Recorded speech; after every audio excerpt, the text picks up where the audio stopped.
नमस्ते, मैं नलिनी माधव जी। आज आपसे एक विशिष्ट प्रसंग पर बात करना चाह रही हूँ।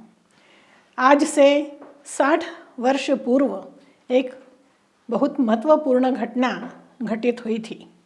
एक ऐसी घटना जो इस युग में एक क्रांतिकारी परिवर्तन, वैचारिक क्रांति और वर्तमान का जो समस्याएं हैं हमारे सामने, और सबसे बड़ी समस्या आज हमारे सामने है प्रदूषण, वायु प्रदूषण, जल प्रदूषण, ध्वनि प्रदूषण और यहाँ तक कि विचार प्रदूषण। इन सारी जो समस्याओं से हम जूझ रहे हैं, उसका एंटीडोट के रूप में 60 वर्ष पहले अग्निहोत्र हमारे सामने आया। आज दुनिया भर में अग्निहोत्र हो रहा है।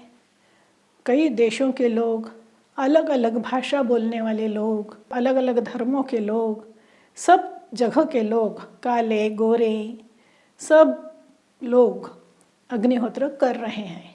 पूरी दुनिया में आज अग्निहोत्र इन 60 वर्षों के प्रवास में फैल चुका है और अग्निहोत्र का जो विशिष्ट प्रभाव है उसको लोग अनुभव कर रहे हैं। यह अग्निहोत्र आज से 60 वर्ष पूर्व महानुभाव श्री माधवजी पोद्दार साहब ने प्रारंभ करवाया था। दिन था 22 फरवरी 1963। भारतीय कैलेंडर के अनुसार उस दिन महाशिवरात्रि थी। उस दिन अनायासी एक व्यक्ति श्री साहब से मिलने आए, जिनका नाम था श्री हीरालाल शर्मा। वो पहली बार साहब से मिले थे और बहुत त्रस्त थे। अपनी घरेलू परेशानियाँ, सांसारिक परेशानियाँ सब उन्हें परेशान कर रही थीं। किसी ने उनसे कहा कि साहब आपको शायद कोई इसका उपाय बता सकते हैं। इस उपाय को जानने की दृष्टि से ही वो साहब के पास मिलने आए और साहब ने उनसे कहा कि हम तो धर्म प्रचारक हैं, हमारा कार्य है वेदों के बताए हुए पंच साधन मार्ग का प्रचार। इस पंच साधन मार्ग का पहला अंग है यज्ञ, और यज्ञ का पहला शुरुआत होती है अग्निहोत्र से। तो आपकी समस्याओं के समाधान के रूप में हम आपको केवल अग्निहोत्र ही बता सकते हैं। आप आज शाम से अग्निहोत्र शुरू करिए और हम आपको विश्वास दिलाते हैं कि आपकी सारी समस्याओं का समाधान आपको इस एक छोटी सी कृति में मिलेगा। उन्होंने हीरालाल जी को विधि बताई, उन्होंने बताया कैसे करना है अग्निहोत्र, और घर आकर उसी शाम अर्थात 22 फरवरी महाशिवरात्रि के दिन हीरालाल जी ने अग्निहोत्र की आहुतियाँ दी। हजारों वर्षों बाद सूर्य अस्त के समय पर हीरालाल जी ने अग्नये स्वाहा अग्नये इदं नमः इस मंत्र का जय घोष किया। उस समय ये जो मंत्र बोला गया, जिस विधि के अंतर्गत ये अग्निहोत्र किया गया, यह वेदों की मूल विधि है जो हजारों वर्षों से विलुप्त हो चुकी थी, अर्थात लोगों के आचरण से गायब हो चुकी थी। ऐसा कहते हैं कि धर्म का विलोप वैसे तो कभी भी नहीं होता, वो तो हमेशा ग्रंथों में जीवित है, पर ग्रंथों में जीवित रहने को जीवित रहना नहीं कहते जब तक वो चीज़ आचरण में न आए। हजारों वर्ष पहले यज्ञ बंद हो गए। यज्ञ बंद होने के बाद धीरे धीरे हर घर में होने वाला अग्निहोत्र भी बंद हो गया, और इस तरह से एक लंबे अरसे तक सूर्यास्त के समय में अग्नये स्वाहा अग्नये इदं नमः ये जय घोष नहीं हुआ। हीरालाल जी निमित्त बने और साहब के धर्म प्रचार कार्य की शुरुआत एक तरह से यहीं से शुरू हुई। साहब ने प्रतिज्ञा की थी 1959 में, 1959 में। वो दिन भी विजयादशमी का दिन था। साहब की प्रतिज्ञा थी, मैं वेदों का पुनरुज्जीवन कार्य निष्ठा के साथ करूँगा। और साहब की यह धारणा थी कि वेदों का पुनरुज्जीवन यानी वेद ग्रंथ का पुनरुज्जीवन नहीं, वेदों में जो धर्मादेश दिया है उस धर्मादेश का पुनरुज्जीवन। और धर्मादेश का पुनरुज्जीवन यानी धर्मादेश का प्रत्येक व्यक्ति द्वारा आचरण होना। तो साहब का ये जो संकल्प उन्होंने किया था, ये जो प्रतिज्ञा की थी, उसकी सही शुरुआत 22 फरवरी 1963 को हुई। हीरालाल जी ने अग्निहोत्र शुरू किया और धीरे धीरे महीने भर में उनकी लगभग सारी समस्याओं का या तो समाधान हो चुका या समाधान के रास्ते पर समस्याएं रहीं। वो बहुत खुश थे। उसी के बाद साहब ने धर्म पाठ में अग्निहोत्र के बारे में विस्तार से बताया है और ये भी उसमें लिखा है कि अग्निहोत्र ये अनुभव सिद्ध हो चुका है। साहब को शस्त्र मिल गया था, अस्त्र मिल गया था, शास्त्र मिल गया था अग्निहोत्र प्रचार करने का, पंच साधन का प्रचार करने का माध्यम अग्निहोत्र मिल गया था। कुछ समय पश्चात एक शास्त्री जी ने साहब से प्रश्न किया था कि आप जो ये धर्म प्रचार करना चाहते हैं, वेदों का पुनरुज्जीवन करना चाहते हैं, तो पूर्व समय में जो लोग आए धर्म स्थापना के लिए, किसी ने शस्त्र चुना, किसी ने शास्त्र चुना, आपने क्या चुना है? तब साहब का उत्तर था कि हमारा शस्त्र शास्त्र सब कुछ अग्निहोत्र है। जो धर्म की विजय पताका फहरानी है उसका एक ही तरीका है कि घर घर में अग्निहोत्र हो। आज की सारी जागतिक, सामाजिक, व्यवहारिक, निजी सारी समस्याओं का समाधान इस एक अग्निहोत्र में है। ऐसा ही उन्होंने 1963 की धर्म पाठ में लिखा है अपने लेखन में। साहब का दृढ़ विश्वास था कि अगर वेदों का पुनरुज्जीवन होगा तो माध्यम अग्निहोत्र ही होगा। इस तरह से 22 फरवरी को अग्निहोत्र की शुरुआत हुई। एक क्रांति थी और क्रांति का मतलब ही होता है कि बहुत सारा विरोध झेलना होता है, बहुत सारी समस्याओं का सामना करना पड़ता है। क्रांति का जो अग्रदूत होता है उसको तो बहुत कुछ झेलना ही झेलना होता है। साहब के हिस्से, महानुभाव श्री पोद्दार साहब के हिस्से ये झेलना आया, क्योंकि वो जो अग्निहोत्र उन्होंने बताया था वो जो लोग अपने आप को धार्मिक कहते थे उनकी दृष्टि से शास्त्र सम्मत नहीं था। फिर भी धीरे धीरे कुछ लोग अग्निहोत्र के साथ जुड़ते चले गए। भोपाल चूँकि साहब का निवास स्थान था तो भोपाल में भी 1-2 अग्निहोत्र प्रारंभ हुए। आष्टा में, इंदौर में, मुंबई में, पूना में, शोलापुर में, इस तरह कुछ जगहों पर मिला करके 10-12 अग्निहोत्र 1968 तक प्रारंभ हुए।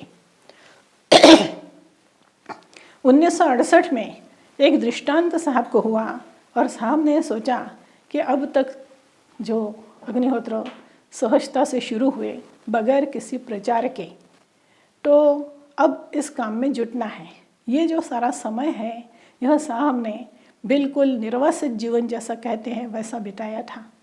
किसी से कोई संबंध नहीं था, कोई आने जाने वाला नहीं था, साहब की किसी से मुलाकात नहीं होती थी, घर से बाहर निकलना नहीं होता था।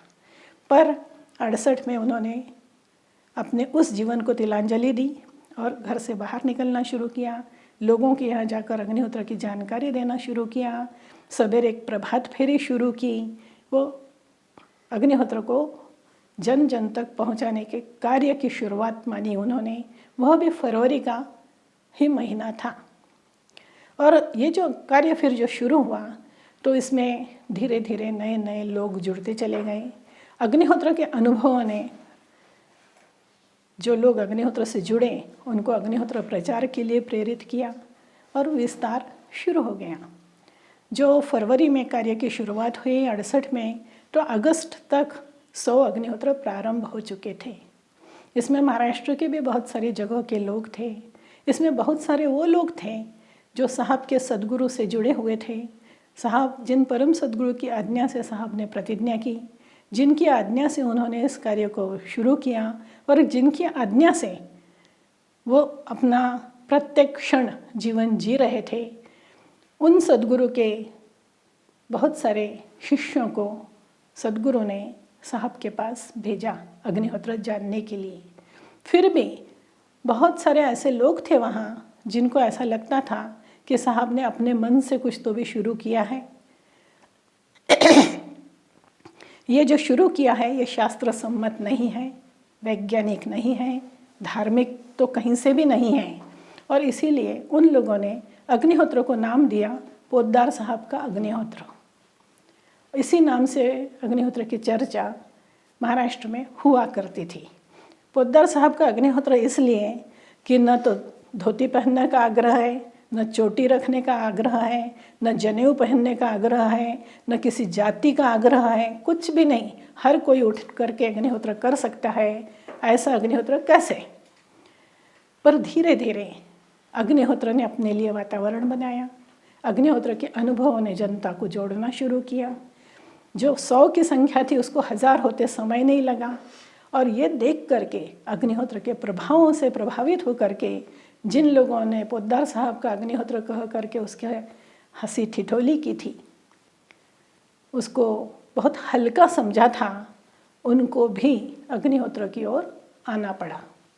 इस तरह से जो विरोध है वहाँ पर अन्य जगहों पर भी साहब को काफ़ी विरोध अग्निहोत्र के लिए सहना पड़ा था। 2 आहुति का कोई यज्ञ होता है का, ऐसा लोग प्रश्न करते थे, मजाक बनाते थे। उनको ऐसा लगता था कि पैंट शर्ट पहनकर अग्निहोत्र नहीं किया जा सकता है, उसकी एक विशिष्ट वेशभूषा होना चाहिए। और साहब इन सब बातों पे हंसते थे और कहते थे जो वेदों में मूल रूप से बताया है हमें वो काम करना है। हमारा काम क्रांति का काम है। हमारा काम क्या चल रहा है ये हमें नहीं जानना, क्या होना चाहिए ये हमें नहीं जानना, हमें वह करना है जो वेदों ने बताया है। वो किसको मान्य है और किसको मान्य नहीं, इससे हमारा कोई वास्ता नहीं। हमें वेदों को लाना है और उसको मूल स्वरूप में जनता के सामने प्रस्तुत करना है। साहब अपने कार्य पर डटे रहे। धीरे धीरे इस कार्य का विस्तार होता रहा और ऐसे ही एक व्यक्ति 1970 की फरवरी में ही साहब से मिले। नाम था वसंत विट्ठल परांजपे, बेलगांव के रहने वाले थे।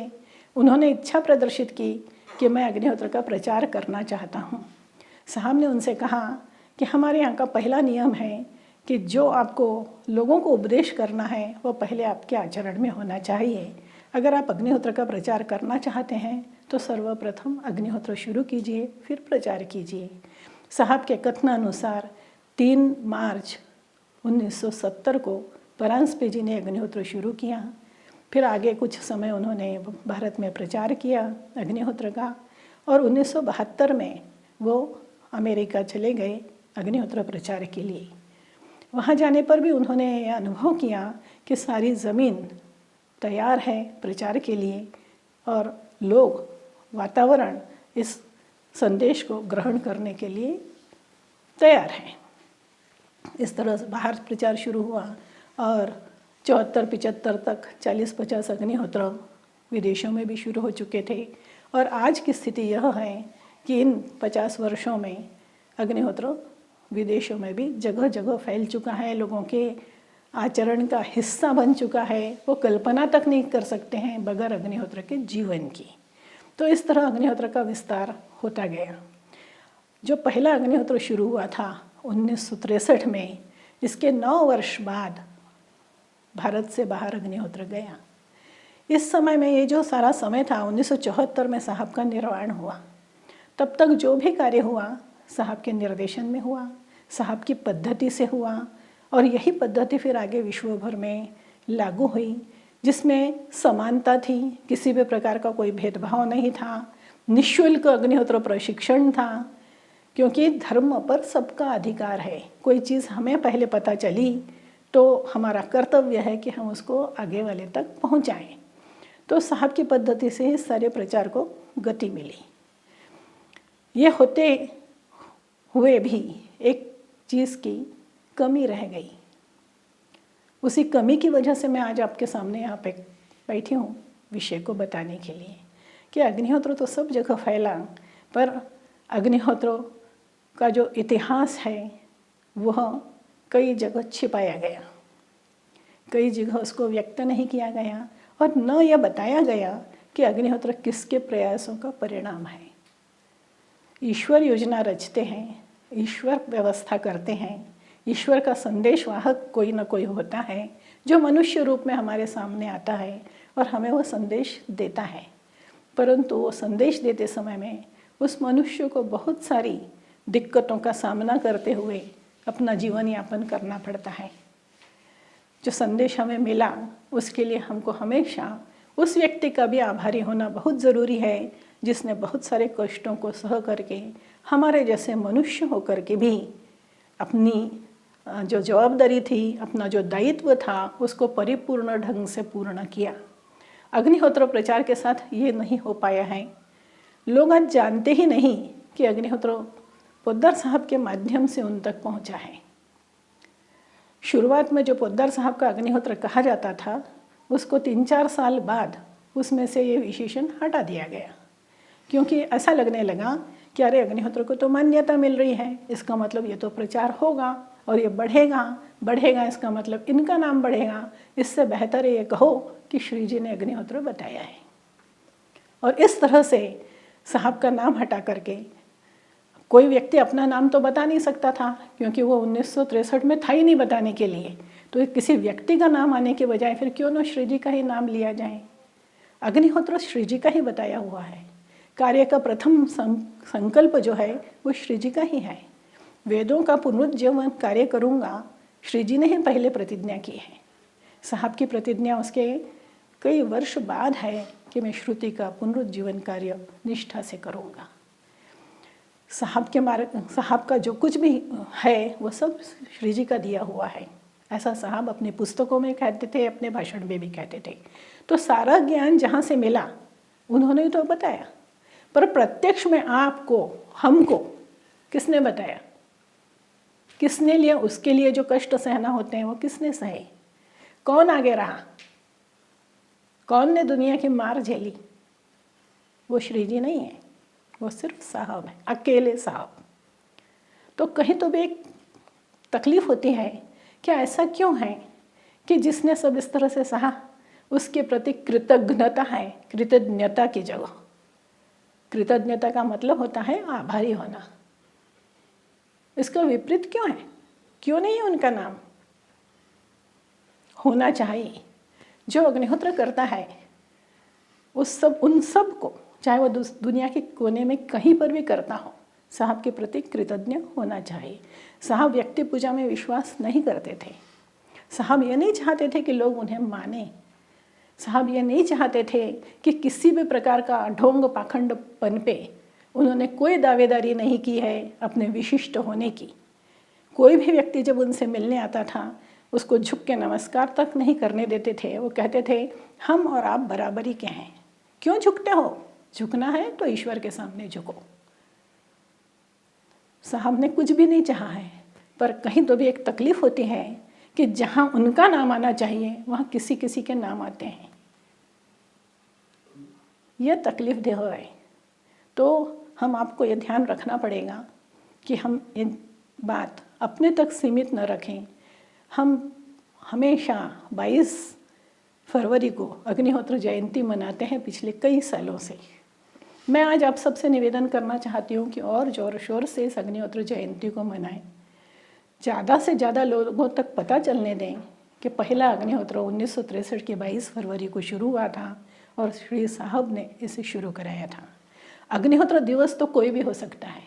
देखिए, जब हम अग्निहोत्र करते हैं तो हमारे दिन की शुरुआत अग्निहोत्र से होती है और समापन वह भी अग्निहोत्र से होता है।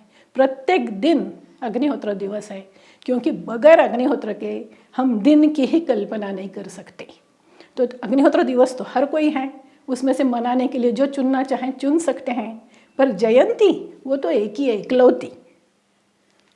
पहला अग्निहोत्र कब आया और किसने किया, किसने कराया, ये हर एक अग्निहोत्री को मालूम होना चाहिए। ये हमारा उत्तरदायित्व है, हमारी कृतज्ञता व्यक्त करना है श्री साहब के प्रति।